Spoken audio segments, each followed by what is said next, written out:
You know what time it is. Let's get it. Buenas a todo el mundo. ¿Cómo estáis? Como sabéis, yo soy Che, este es mi canal y muchas gracias por estar aquí de nuevo. Como el título del vídeo bien indica, el tema a tratar que quiero tocar es el tema del post-sneaker world, el mundo pasado las zapatillas. Por el título del vídeo quizás muchos de vosotros intuyáis o penséis que el título del vídeo hace referencia a dejar las zapatillas atrás como 2020. La cosa, sin embargo, no es tan simple como parece porque hay diferentes parámetros los cuales voy a tratar en el vídeo y van a hacer que se pueda entender mejor esto y no entremos en un agujero bastante pantanoso al cual no es ni siquiera el agujero en el que tenemos que entrar. El concepto de post-sneaker world es un neologismo creado o introducido o establecido por Lawrence Schlossman y James Harris, que son los creadores del podcast Throwing Fits. Lawrence Schlossman, seguramente los que hayáis seguido Grail y hayáis seguido 4Pins en su época, sabréis quién es.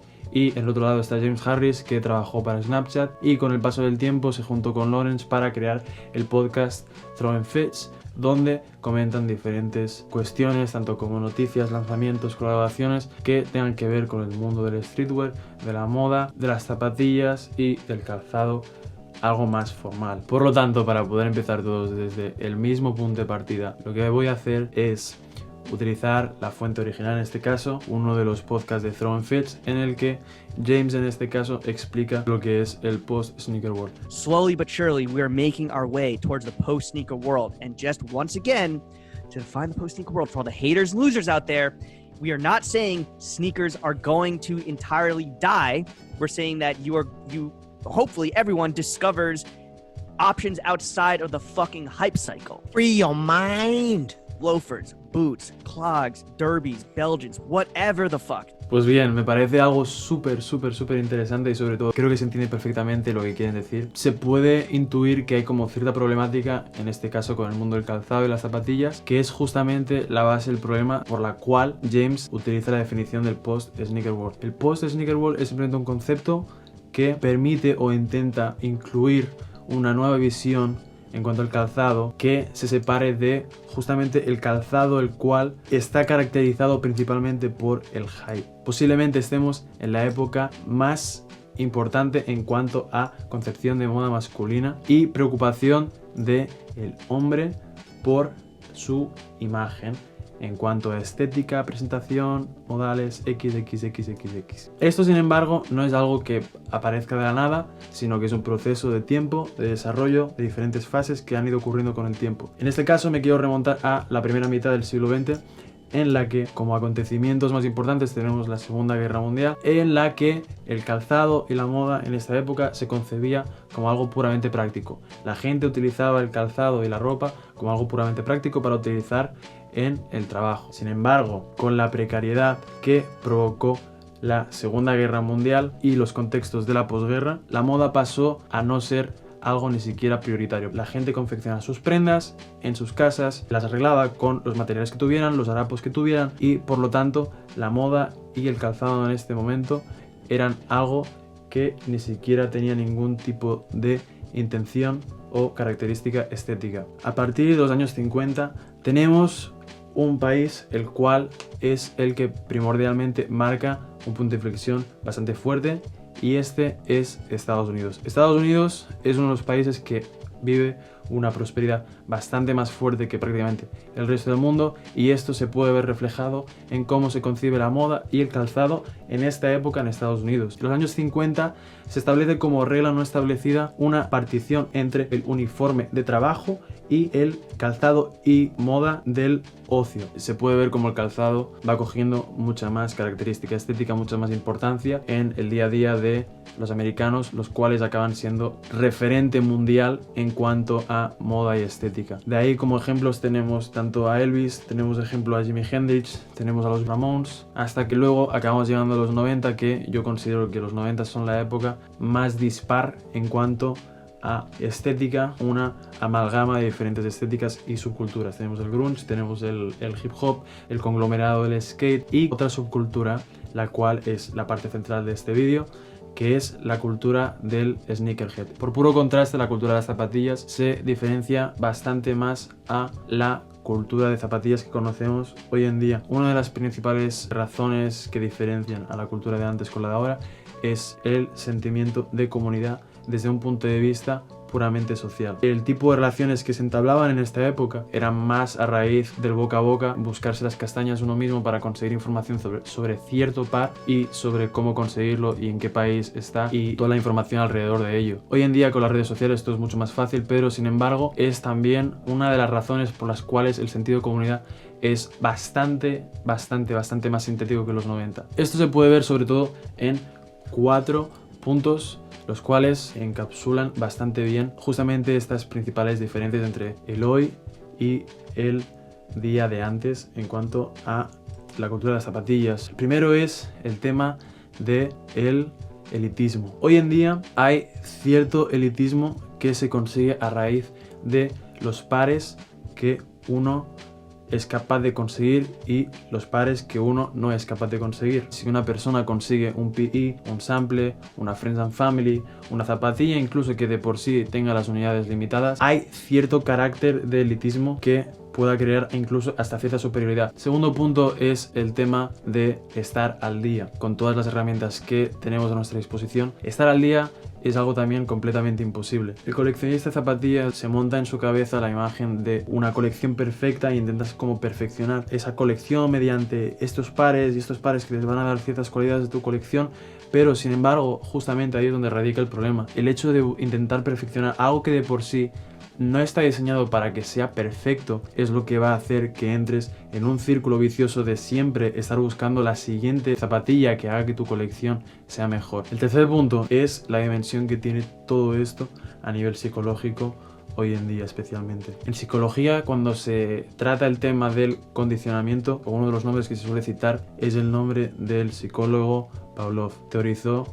acerca del condicionamiento y cómo los estímulos y los refuerzos positivos y negativos afectan la reacción y la decisión de la psique. El caso con el que teoriza Pavlov es el experimento de condicionamiento clásico, los perros de Pavlov. Mediante el uso de estímulos positivos y negativos, Pavlov demuestra que se puede condicionar la decisión de, en este caso, perros, pero con las personas puede pasar igual. Esto cómo enlaza con el tema de las zapatillas. Las marcas a nivel de marketing y obviamente con una base estructural extremadamente centrada e influenciada por la psicología, como bien funciona el marketing, utilizan el condicionamiento para crear necesidad en este caso o condicionar las decisiones que podamos tomar en base a los lanzamientos que puedan sacar. En este caso hablemos por ejemplo de la Travis Scott 1. Antes de que saliera la zapatilla a nivel oficial, se la dan en este caso a Travis. Travis sale a la calle con esas zapatillas, lo cual va a generar que por los paparazzis, fotos, vídeos, la gente sea capaz de ver qué es lo que Travis lleva en los pies, en este caso las Travis 1. Las fotos circulan por el mundo de internet y empieza a crearse discusión acerca de oh, qué bonita es la zapatilla, ojalá la pueda pillar, ostras, seguramente es súper limitada. Aquí Nike ya ha dejado prácticamente llevar el condicionamiento por parte ya de los individuos en este caso, o sea, no tiene que encargarse de hacer nada más. Luego, a la hora del lanzamiento, Nike lo que va a hacer en este caso para aún reforzar más todavía este deseo por hacer que el consumidor quiera esa zapatilla, sabiendo que ha creado una demanda muy alta, lo que va a hacer es dejar aquí la oferta para que la gente o el consumidor básicamente se pelee por la zapatilla. Esto lo que va a hacer es que la gente que consiga la zapatilla en este caso se sentirá mejor por el hecho de tener la zapatilla, lo que hablaba justamente antes a nivel de elitismo. Y la gente que no sea capaz de conseguir la zapatilla tendrá un deseo más fuerte aún por el hecho de que no puede conseguir la zapatilla. Por lo tanto, lo que hará es comprar la zapatilla por un valor de mercado mucho más alto y iniciará otro círculo vicioso que nunca acabará. Este fenómeno que aparece después es lo que a mí me gusta llamarlo la volatilidad del hype. La volatilidad del hype es el estatus que se le otorga o tiene un lanzamiento en este caso durante un periodo de tiempo limitado. Hay ciertos lanzamientos que se escapan de esta duración, obviamente, pero porque son casos aparte, como por ejemplo las Fragment de Jordan, pero sin embargo hay otras zapatillas las cuales la gran mayoría entran en este concepto de la volatilidad del hype. ¿Cuántos de vosotros seguís queriendo no sé, las Yeezy 350, las Turtle Dove. Las zapatillas siguen estando caras si las compras nuevas, sin embargo, si las compras de segunda mano que estén usadas, realmente las puedes comprar a 200, cuando era una zapatilla que hace 4 años prácticamente se vendía a 1500 usada o a 1000. ¿A qué voy con el tema de la volatilidad del hype entonces? Que durante el tiempo que la zapatilla se le otorgue este valor añadido del hype, la zapatilla estará demandada, pero en el momento en el que salgan otras zapatillas que sean capaces de sustituir este hype de esta zapatilla a la siguiente, esta que lo tenía pasará a estar olvidada. Y esto es lo que nos hemos encontrado durante todos estos años. Zapatilla que sale en un fin de semana, dentro de 2 semanas la gente se ha olvidado de ella. ¿Cuánta gente se acuerda de las Dior, las Jordan 1? Al cabo de un mes la gente ya estaba con otra cosa. El mercado llega a un punto en el que entramos en un círculo vicioso del cual, si no te das cuenta, estás dentro y no sabes cuándo salir porque ni siquiera sabes que estás dentro. Esto nos lleva al punto en el que nos encontramos hoy en día. Toda esta sobreproducción de zapatillas similares sin apenas innovación son simplemente algunas de las razones por las cuales nos encontramos en el punto en el que nos encontramos hoy, de que realmente la transición que se está viviendo en este momento no es solo dada por estas razones en cuanto a la cultura de las zapatillas como la conocemos hoy. También viene dada porque han habido ciertos factores externos. El primero de ellos, pese a que haya sido uno de los últimos, ha sido COVID, obviamente, tanto a nivel económico como a nivel de conciencia sobre qué es lo que consumimos como individuos de cada sociedad. Pero lo que viene antes del COVID es algo que ya se estaba viendo desde hace algún tiempo, lo que Virgil comentó sobre el futuro del streetwear y cómo se iba a concebir en los años venideros, que no se iba a consumir tanto en cuanto a producto nuevo y que se iba a utilizar mucho más producto de segunda mano y producto que la gente ya tuviera en sus archivos, en este caso como lo llama él. Y sobre todo, uno de los factores también importantes para este cambio de conciencia es las colaboraciones de las marcas deportivas y las marcas de lujo. Especialmente quiero hacer mención simplemente a 2 que creo que son las más memorables a nivel de que son realmente las que marcaron el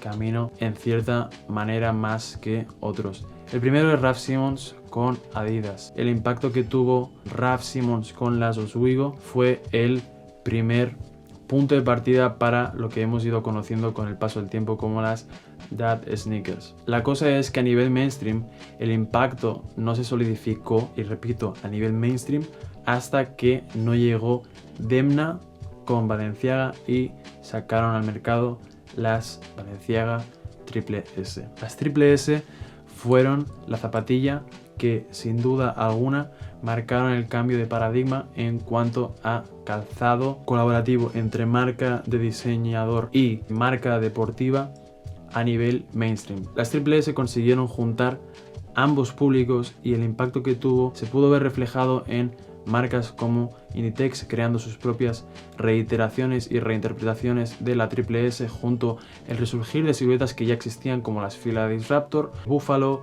las New Rocks, etcétera, etcétera, etcétera. Por lo tanto, las Triple S de Balenciaga son una zapatilla que pasará a la historia como un ejemplo de calzado que marcó un antes y un después y un punto de inflexión en cómo se ha concebido el calzado colaborativo entre marca de lujo y marca de calzado deportivo. El tema de la democratización de las zapatillas, en el momento en el que algo se hace popular o tiene un consumo extendido, hace que la gente que formaba parte de ese nicho o consumía ese producto de manera bastante más específica, que en el momento en el que esto explota y se consume por público más mainstream, la gente suele utilizar la corriente contraria. Desde que la zapatilla se ha concebido y se ha aceptado mucho más dentro del mundo de la moda a nivel de lujo, toda la gente que no quiere sentirse identificada ni relacionada ni asociada con todo este grupo de consumo mainstream en cuanto a zapatillas, lo que está haciendo ahora, y es lo que se está viendo incluso a nivel de push por parte de las propias marcas de lujo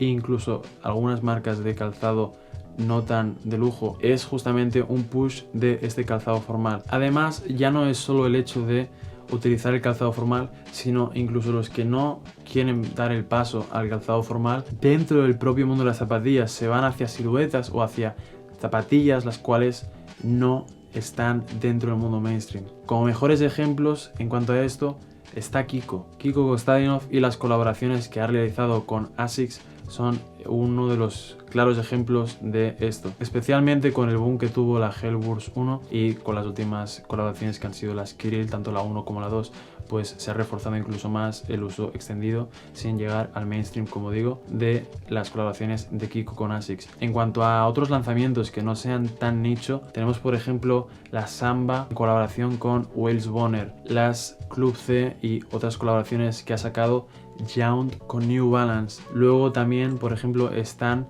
las colaboraciones que ha sacado Amélie Ondogué con New Balance. Una de las razones por las cuales creo que se está llevando a cabo este cambio de conciencia a nivel colectivo, obviamente, es sobre todo desde un punto de partida a nivel pragmático.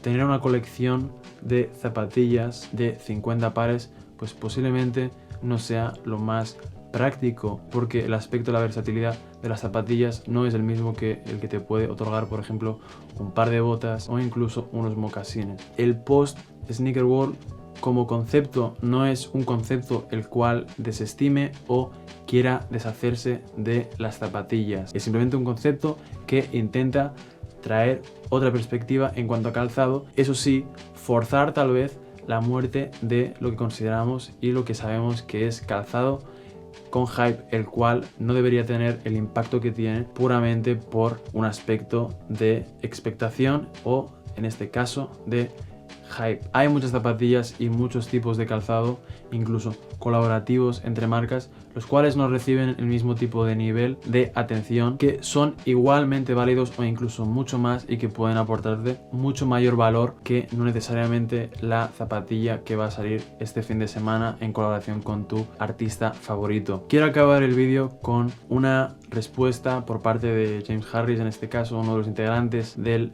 podcast de Throw & Fits, más que nada para algunos de vosotros que tal vez no estéis convencidos todavía de lo beneficioso que es este concepto del post Sneaker World, como otra perspectiva en cuanto a elección de calzado en vez de las zapatillas que todos conocemos ya. En la entrevista a James le preguntan lo siguiente: el post Sneaker World es vuestro bebé, pero ¿habéis pensado alguna vez en qué es lo que viene después del post Sneaker World? A lo que James responde: si tienes que preguntar, entonces todavía no estás ahí. Simplemente es libertad. Confía en nosotros. Somos los iluminados. Así que eso va a ser todo por hoy. Espero que os haya gustado el vídeo. La verdad que es un tópico el cual quería tocar desde hace bastante tiempo, porque yo mismo me encuentro en un periodo de transición, no, o sea, ya pasé por el periodo de transición y mi colección de calzado, si la queremos llamar así, pues apenas tiene zapatillas y todo es calzado, el cual considero bastante más versátil. Eso va a ser todo por mi parte. Como sabéis, yo soy Che, este es mi canal y nos vamos a ver en la próxima. Hasta entonces, chao.